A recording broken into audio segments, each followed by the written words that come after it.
Alright, in this video I'm going to go over the rifle that you see here and that you may have seen in the outros to a lot of my videos, which is the Arsenal SLR104UR. So, apparently I've been teasing you guys with this rifle by using it in my outro. That wasn't necessarily my intention. I just thought it was a really cool photo of the gun, in action mid-cycle with the bolt still open, some gas leaking out of it, and the empty steel casing flying through the air. I just thought it was a cool shot that my buddy Grant took. I'll put his Instagram down in the description as well. He has some really cool photos just like that one if you want to go check him out. But I'm here to entertain, and I don't mind switching things up every once in a while, since mainly I do American service rifle clones. But in this video, we'll go over something a little different. I'll go over, what exactly this is, and if you're wanting to build one, what kind of challenges you can expect to encounter in doing that, and what options you may have. So, getting into it, this rifle is an Arsenal SLR104UR SBR. Now, that's really wordy. I'm not going to call it that the whole video. The Russians call this an AKS-74U, and us dumb Americans call it a Krinkov, or Krink for short. So, I know that's not the technical terminology. It's not even a Russian word, apparently. But I'm just going to call it a Krinkov for the sake of brevity, so bear with me. So, Arsenal is a Bulgarian company. If you know anything about AKs, you'll know that Bulgarian AKs next to, Russian AKs are some of the finest made ones out there. They're very high quality, they're very reliable, they're built to Russian spec, they use the correct materials on things like the receiver, the barrel, the trunnions. There's really very few complaints about a good Bulgarian AK. Now, if you want something that is as true to the original AKS as possible, go buy a Russian parts kit and have it assembled, because that's really your only option for getting a true Russian AK like this one. So those are your two options. It's 2021 and we're post 2020 election. We're still in the midst of COVID. And we're still in the midst of one of the worst shortages on firearms and ammo and accessories that we've ever seen. So AKs were already kind of hurting in that aspect due to things like embargoes and importation laws. So full disclosure, it's not going to be cheap to get your hands on one of these. I was extremely fortunate to have bought mine several years ago when Arsenal was still importing them, and they were still, relatively affordable. They were still expensive for an AK, but not anything near like what they are today. So, if you decide to go this route and buy the Arsenal rifle, the good thing about the Arsenals is they're pretty much ready to go out of the box. You just need to submit your Form 1 to the ATF. Once that comes back approved, you can chop your barrel off, add your muzzle device or suppressor, which I'll get into here in a second. And if you so choose, you can swap out your furniture for some Russian surplus furniture, which does fit perfectly.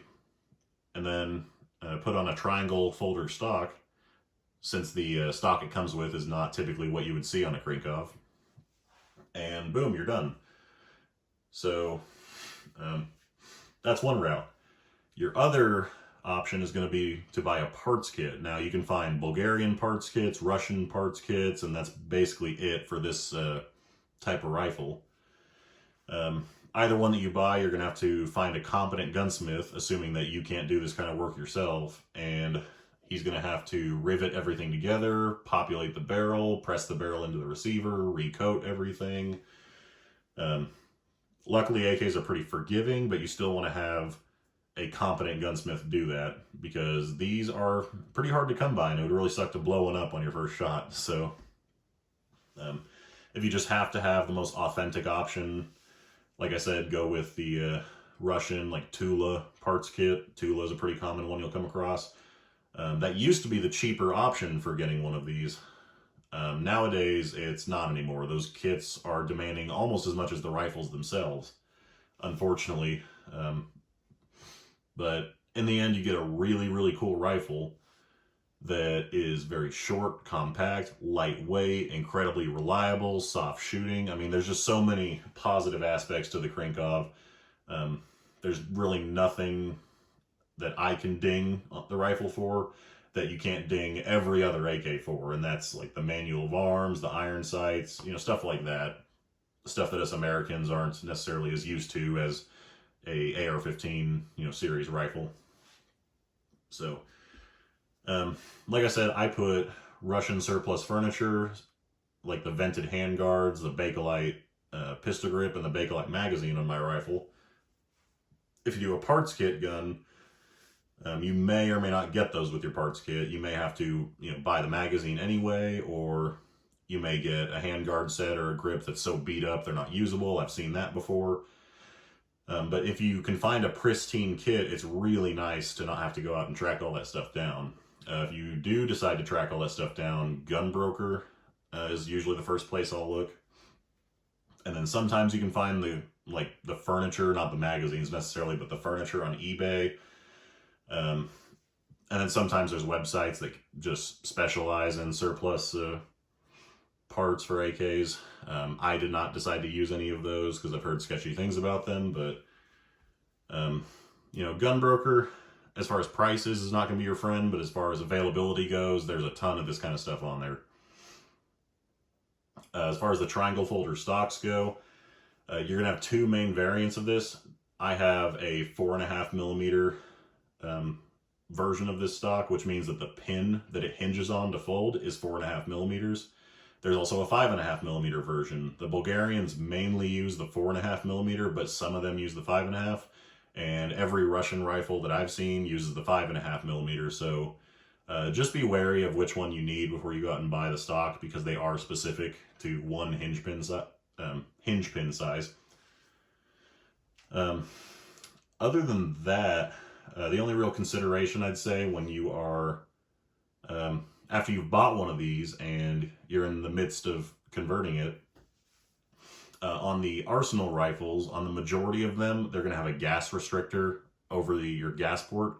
So you're going to have whatever gunsmith is chopping your barrel down also remove your gas block front sight and drill out that restrictor so that your gas system can receive the appropriate amount of gas to run reliably with the 8-inch barrel. If you don't do that, your rifle's going to be undergassed more than likely. Of course, if you buy the Russian parts kit and it comes with a Russian barrel, you're not going to have to do anything to the gas port. It's already going to be the appropriate size because it started off life as an 8-inch barrel. Arsenal includes a 16-inch barrel that you have to chop down, so that's one thing to consider. And also, if you're going to run a suppressor on this gun, that's something to consider as well. I'm using the Dead Air Wolverine PBS-1 suppressor, and I chose that because it's just the most straightforward, easy suppressor, or easiest way to suppress an AK. So there are other options that work for AKs, but they, the majority of them require some tuning and some kind of creativeness with how to mount the suppressor. A lot of times you'll see guys running adjustable gas systems or adjustable gas pistons on their AKs so that they can run their suppressor of choice. If you don't want to go through all that hassle, like I didn't, I would go with the Wolverine PBS-1. What that allows you to do is pick whatever size AK threads that your AK uses, screw that insert into the suppressor, and then it will screw right onto the rifle. The baffles in the suppressor also have a V shape that opens up as it gets closer to the front of the suppressor, and that's to account for lack of concentricity in some AK barrels. AK barrels are never made to be suppressed. They don't take that much time when they're drilling the hole down the center of the barrel. It's comm block quality weaponry, so the suppressor is built to be very forgiving if you have a barrel that's not concentric. The Arsenals are better than some other ones as far as that goes. They have a little better quality control, but they're all subject to that. So I'm using the 24mm long thread insert for mine. That's what pretty much every Krinkov is going to take, is the 24mm right-hand thread. You can thread these in different ways to use other suppressors, but because this is the suppressor that was made for this platform, or it's a copy of it anyway, that's what I elected to go with. The suppressor also has really low added gas blowback compared to some others. So one problem you'll run into with AKs when you're running a suppressor on them is overgassing the system and causing accelerated wear and tear and even, some parts breakage. So the PBS-1 avoids that by having a low back pressure design. And finally, the Dead Air Wolverine is literally one of the toughest suppressors that I know of. These are rated for 7.62 by 54R, full auto with no barrel restriction. So it's a heavy suppressor. It's very heavy duty, and it's, you know, weighs a ton. But you're essentially never going to wear the thing out. So on an AK, especially a little short one with an 8-inch barrel like this, that's definitely a good thing. So anyway, I hope you guys enjoyed this video. I think I'm going to cut it off here, but if you got any questions, leave them down below in the comments section. I'll be more than happy to answer them and interact with you guys. If you haven't already, consider subscribing if you like clone rifles, mainly U.S. military clone rifles, but also a couple other, you know, oddballs here and there. Don't forget to follow me on Instagram, and thanks for watching.